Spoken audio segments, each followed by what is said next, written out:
Your life is your life. Don't let it be clubbed into dank submission. Beyond the watch, there are ways out. There is a light somewhere. It may not be much light, but it beats the darkness. Beyond the watch, the gods will offer you chances. Know them. Take them. He can't beat death, but he can beat death in life, sometimes. And the more often you learn to do it, the more light there will be. The mind is the matrix in and of itself. Right now, today, in this moment, I promise you, the matrix has you. If you guys know David Foster Wallace's concept of this is water, to a fish, water is so ubiquitous it ceases to exist. Now, we all have that same thing, and it's playing on us, and it's keeping us from becoming who we want to become. And that thing is our mindset. It's our belief system. It is so ever present. It is so ingrained into the fabric of who you are and the way that you process data, you don't even notice it. You don't even know that it's real. And this is the thing that impacts your life. It is your inability to see that your mindset controls everything, that it is water in and of itself. Now, when I heard this from Shakespeare, I realized that once you become aware of the water, you can change everything. Any moment, you can choose to believe something new about yourself. Now, the weird thing about belief is as soon as you change that belief, it becomes true. Why that is, I will never quite understand. What weird quirk of human evolution has left us in a space where simply believing it makes it true? If you think you're dumb, guess what? You're dumb. Truly. And you will act in accordance with that belief, and that should scare the shit out of you. Fear is not real. The only place that fear can exist is in our thoughts of the future. It is a product of our imagination, causing us to fear things that do not at present and may not ever exist. That is near insanity, Katan. Do not misunderstand me. Danger is very real, but fear is a choice. The impulse to dream has been slowly beaten out of me through the experience of life. And most people have stopped living their dreams because of the lessons they've learned from life or things they've picked up because we've only been born with two fears. The fear of a loud sound or the fear of falling. All the other fears are fears we learn, fears we pick up. Whatever you're scared of, your life, the value you brought to the planet, far more important. Whatever you're afraid of, you're stronger. So as we begin to look toward the future and look at what will it take for us to break through those fears, one, acknowledging the fear, knowing it's all right, some fear is healthy. Beginning to know that your dreams, your passions, your drive to achieve whatever it is you want, as it has more power and meaning, it will move you past your fears. As you begin to feel that you deserve it, your passion and goal is so strong, the fears won't matter. One can have no smaller or greater mastery than mastery over oneself. That's Da Vinci. Da Vinci did amazing things with his life. I wanted to do equally amazing things with mine. And if that's the game that we're playing, if I can construct my belief system, if I can choose at any moment to believe something that's more empowering than I was believing the moment before, and that will actually find its way into my actions, allow me to do things that I couldn't do the moment before, then it's like that moment in the Matrix where Neo realizes he knows Kung Fu. And that's like, as funny as that is, that's how I think about life. To me, the very fundamental purpose of life is to find out how many skills I can acquire that have utility, and then put that utility to the test in service of something greater than myself. When we understand the sacredness, the beauty, the eternal nature of our own spirit, then we can recognize it in creation, and we can recognize it in others. When we don't realize, experience, perceive the sacredness of our own true self, then our perception is an illusion of the world. But when we understand who we are and understand our harmony and relationship with the world around us and the people around us, then we're actually seeing everything as truth. We're seeing as a spiritual reality, even in this world.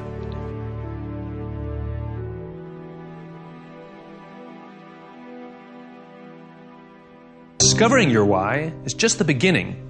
In order to enjoy all the benefits of having a clearly articulated why, you'll need to have the courage and discipline to use it.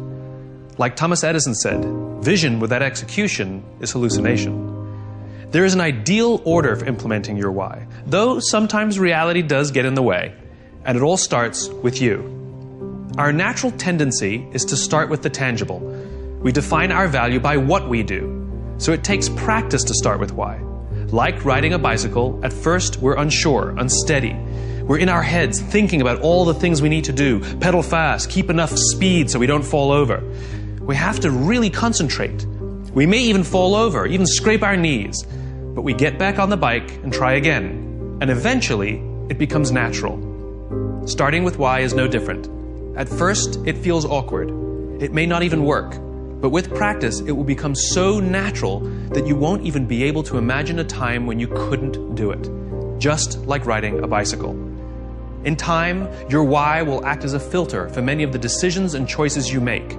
It becomes a tool to help you find a job or seize an opportunity in which you're more likely to succeed. It removes a lot of the guessing. Here's a metaphor to show you what I mean.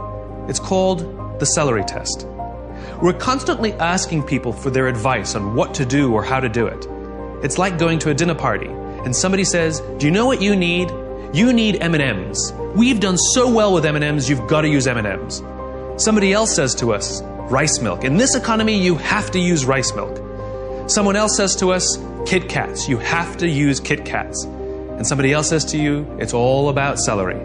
We go to the supermarket with all this good advice from all these smart people with brilliant case studies, and we buy everything. We buy Kit Kats and M&Ms, celery and rice milk.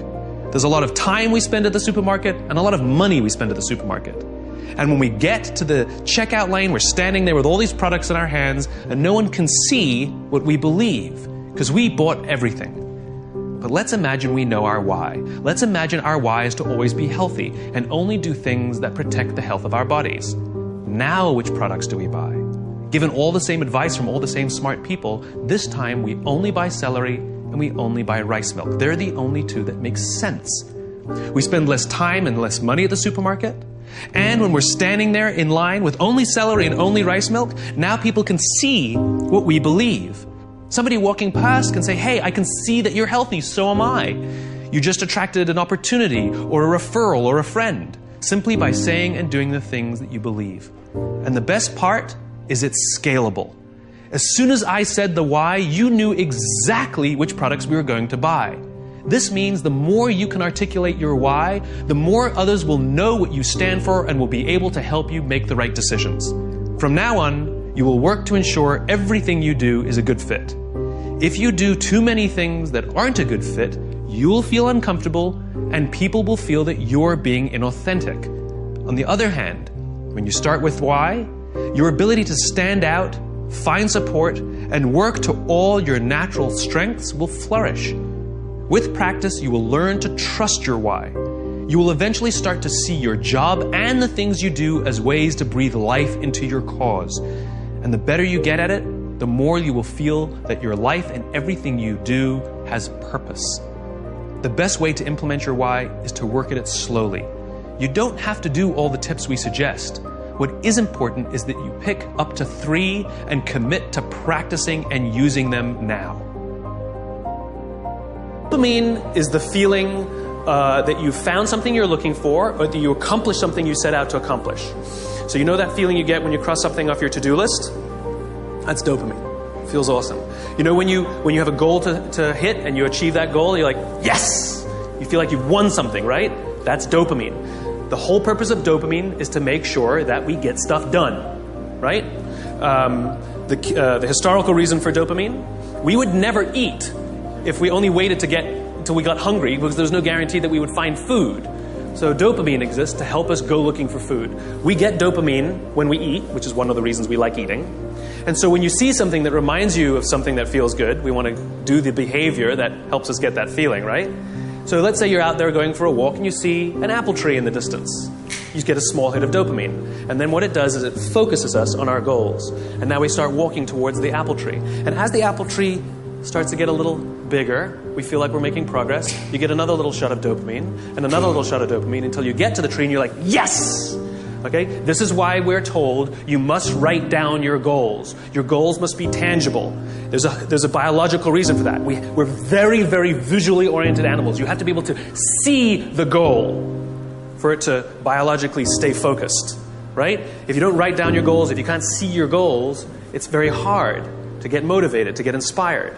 For example, think about corporate visions, right? A corporate vision has to be something we can see, right? That's why it's called a vision. You can see it, right? To be the biggest, most respected, to be the fastest growing are not visions. They're nothing, right? What does that even look like? Respected by whom? Your mother? Yourself? Your friends? Your shareholders? Who knows? What's the metric? Dunno. It's amorphous, doesn't motivate us. Just like I can't tell you, you will get a bonus if you achieve more. You're going to ask me, how much more? I'm going to say, more. Doesn't work. You need a tangible goal. You need a tangible goal, right? Here's a great vision. Martin Luther King, I have a dream that one day little black children and little white children will play on the playground together and hold hands together. We can imagine that. We can set our sights on that. And every time we achieve a goal and achieve a metric and achieve a milestone that makes us feel like we're making progress to the vision we can see, we keep going and going and going until we achieve something remarkable. You have to be able to see it. Dopamine. Like I said, dopamine is the feeling you get when you set out to find something you're looking for as well. I talked about the to-do list. I came home from a trip just a couple days ago and I had a bunch of errands to run and I wrote down a little list of things I had to do and off I went, right? And as I was walking past, I think it was the dry cleaners, I don't remember. I was walking past something, I remembered, I have to do that, and I hadn't written down on my to-do list. So I went in and finished what I needed to do, and then when I came out, I then wrote it on my to-do list and then crossed it out. Because I wanted the dopamine. Feels good. Dopamine comes with a warning. Dopamine is highly, highly, highly addictive. Here are some other things that release dopamine. Alcohol, nicotine, gambling, your cell phone. Oh, you think I'm joking? Okay, we've all been told that, if you wake up in the morning and you crave a drink, you might be an alcoholic. Well, if you wake up in the morning, the first thing you do is check your phone before you even get out of bed, you might be an addict. If you walk from room to room in your own apartment holding your telephone,